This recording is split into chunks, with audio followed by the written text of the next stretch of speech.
ഇവിടെ നാലാമത്തെ question. AB and CD are respectively the smallest and longest sides of a quadrilateral ABCD.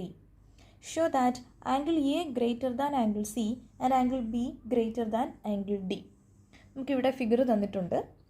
ഇതിൽ പറഞ്ഞിരിക്കുന്നത് A ബിയും C ഡിയും ഒരു ക്വാഡ്രിലാറ്ററലിൻ്റെ സ്മോളസ്റ്റും ലോങ്ങസ്റ്റും സൈഡ്സ് ആണ്. ഇനി ഇതിൽ angle A greater than angle C എന്നും അതുപോലെ angle B greater than angle D എന്നും നമ്മൾ പ്രൂവ് ചെയ്യണം. ഇങ്ങനെ ചെയ്യാം. നമുക്കപ്പോൾ ആദ്യം തന്നിരിക്കുന്ന കാര്യങ്ങൾ എടുത്തെഴുതാം. Given A B and C D are smallest and largest sides. നമുക്ക് പ്രൂവ് ചെയ്യാനുള്ളത് എന്താണ്? To prove angle A greater than angle C and angle B greater than angle D.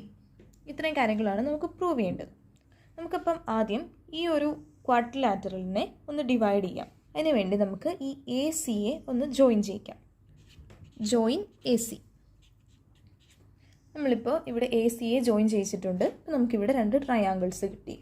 ഇനി നമുക്ക് ഇതിൽ ഓരോ ട്രയാങ്കിളായിട്ട് കൺസിഡർ ചെയ്യാം. അത് നമുക്ക് ട്രയാങ്കിൾ എ ബി സി എടുക്കാം. In triangle A B C ഈ ക്വാഡ്രിലാറ്ററലിൽ എ ബി എന്ന് പറയുന്നത് സ്മോളസ്റ്റ് സൈഡും ഡി സി എന്ന് പറയുന്നത് ലോങ്ങസ്റ്റ് സൈഡുമാണ് നമ്മുടെ അടുത്ത് പറഞ്ഞിട്ടുണ്ട് അല്ലേ. ഇവിടെ ഈ ട്രയാങ്കിളിൽ നോക്കുമ്പോൾ തന്നെ നമുക്കറിയാം എ ബി ബി സിയേക്കാളും ചെറുതാണ് അല്ലേ. അതായത് A B less than B C എന്ന് നമുക്ക് പറയാം. A B less than B C. ഇനി നമുക്ക് ഈ ട്രയാങ്കിളിൻ്റെ ഉള്ളിൽ കുറച്ച് ആംഗിൾസ് മാർക്ക് ചെയ്യാം. ഇതിനെ നമുക്ക് എക്സ് എന്ന് വിളിക്കാം. X Y Z. ഇനി നമുക്ക് എ ബിക്ക് ഓപ്പോസിറ്റുള്ള ആംഗിൾ ഏതാണെന്ന് നോക്കാം. എ ബിക്ക് ഓപ്പോസിറ്റുള്ള ആംഗിൾ ഏതാണ്? എ ബി എന്ന് പറയുന്ന സൈഡ് ഇതാണ്. ഇതിന് ഓപ്പോസിറ്റ് വരുന്നത് angle x. Angle X less than B C. B സിക്ക് ഓപ്പോസിറ്റ് വരുന്ന ആംഗിൾ ഏതാണ്? B C opposite angle y ആണ്. Angle y. നമുക്ക് ഒരു ഇക്വേഷൻ കിട്ടി. ഇനി നമുക്ക് അടുത്ത ട്രയാങ്കിൾ കൺസിഡർ ചെയ്യാം. Triangle A D C. In triangle A D C ഈ ട്രയാങ്കിളിൽ നമുക്ക് എന്താ അറിയാവുന്നത്? ഇതിലും A D less than D C ആണ് അല്ലേ. കാര്യം എന്താണ്? ഈ ഡി സി എന്ന് പറയുന്നത് ലോങ്ങസ്റ്റ് സൈഡാണ്. ഇവിടെ നമുക്കറിയാം A D less than D C. A D less than D C. ഇവിടെ നമുക്ക് ഓപ്പോസിറ്റ് ആംഗിൾസ് നോക്കാം. നമുക്കതിനാദ്യം ഇവിടെ ആംഗിൾസ് മാർക്ക് ചെയ്യാം. പി ക്യു ആർ എന്നെടുക്കാം. ഈ ആൽഫബറ്റ്സ് സെയിം തന്നെ എടുക്കണം എന്നില്ല. നമുക്ക് കൺഫ്യൂഷൻ വരാതിരിക്കാൻ വേണ്ടി വേറെ ലെറ്റേഴ്സ് കൊടുത്തു എന്നേ ഉള്ളൂ. ഓക്കെ. അപ്പോൾ എ ഡിയുടെ ഓപ്പോസിറ്റ് വരുന്നത് ഏതാണ്? എ ഡിയുടെ ഓപ്പോസിറ്റ് വരുന്ന ആംഗിൾ പി ആണ് അല്ലേ. അപ്പോൾ angle P less than D C. D സിയുടെ ഓപ്പോസിറ്റ് വരുന്നത് ആംഗിൾ ക്യൂ ആണ് അല്ലേ. Angle Q. Angle P less than angle Q.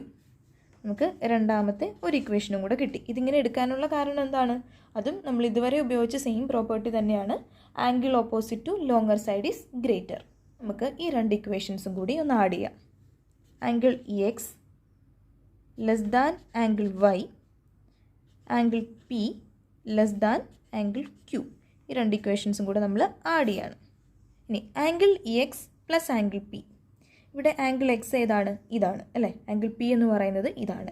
ഈ ആംഗിൾ എക്സും ആംഗിൾ പിയും കൂടെ കൂടുന്നത് ഇത്രയും മുഴുവനാണ് അല്ലേ. ഈ ക്വാഡ്രിലാറ്ററിൻ്റെ ഈ ഒരു ആംഗിളാണ്.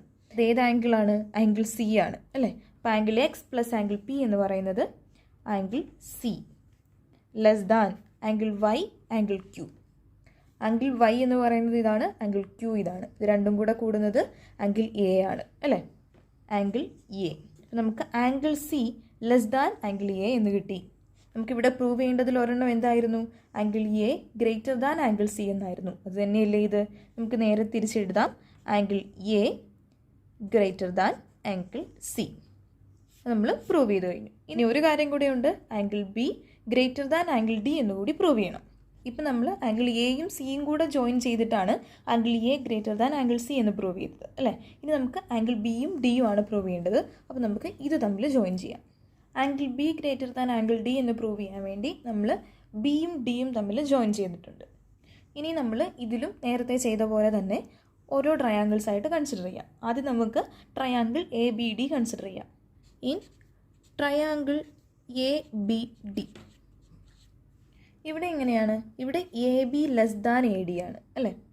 എ ബി എന്ന് പറയുന്നത് ഈ ക്വാഡ്രിലാറ്ററിൻ്റെ ഏറ്റവും സ്മോളസ്റ്റ് സൈഡാണ്. അപ്പോൾ A B less than A D ആണ്.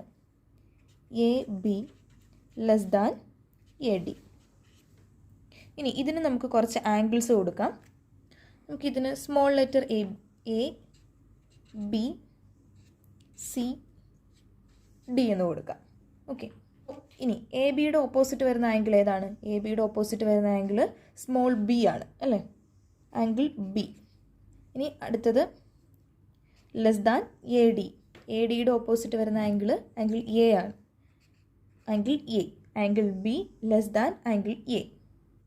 നമുക്ക് ഒരു ഇക്വേഷൻ കിട്ടി. ഇനി നമുക്ക് അടുത്ത ട്രയാങ്കിൾ കൺസിഡർ ചെയ്യാം. In triangle B C D. ഈ ട്രയാങ്കിളിൽ എങ്ങനെയാണ്? ഇവിടെ B C less than C D ആണ് അല്ലേ? സി ഡി ആണ് ഏറ്റവും ലോങ്ങസ്റ്റ് സൈഡ്. അപ്പോൾ B C less than C D ആയിരിക്കും. B C less than C D. B സിയുടെ ഓപ്പോസിറ്റ് വരുന്ന ആംഗിൾ ഏതാണ്? Angle C. Less than C ഡിയുടെ ഓപ്പോസിറ്റ് വരുന്നത് ആംഗിൾ ഡി. നമുക്ക് ഒരു ഇക്വേഷനും കൂടെ കിട്ടി. ഇനി നേരത്തെ ചെയ്ത പോലെ തന്നെ ഈ ഇക്വേഷൻസിനെ നമുക്ക് ആഡ് ചെയ്യാം. Add equation 1 and 2. ഇക്വേഷൻ 1 ഏതാണ്? Angle B less than angle A. Equation 2 angle C less than angle D. നമുക്കിനി ഇതൊന്ന് ആഡ് ചെയ്ത് നോക്കാം. Angle B plus angle C. Angle B ഇതാണ്, ആംഗിൾ സി ഇതാണ്. ഈ രണ്ട് ആംഗിളും കൂടെ കൂടുന്നത് ഏതാണ്? Angle D. Angle D less than angle A plus angle D. Angle A plus angle D. ഈ രണ്ട് ആംഗിളും കൂടെ കൂടുന്നത് ഏതാണ്? ആംഗിൾ ബി ആണ് അല്ലേ? Angle B. Angle D less than angle B എന്ന് കിട്ടി. നമുക്ക് പ്രൂവ് ചെയ്യേണ്ടത് എന്തായിരുന്നു? Angle B greater than angle D എന്നാണ്. സെയിം തന്നെയാണ് അല്ലേ? Angle D less than angle B. ഇതിനെ നമുക്ക് എങ്ങനെ എഴുതാം? Angle B greater than angle D എന്ന് എഴുതാം. Hence proved.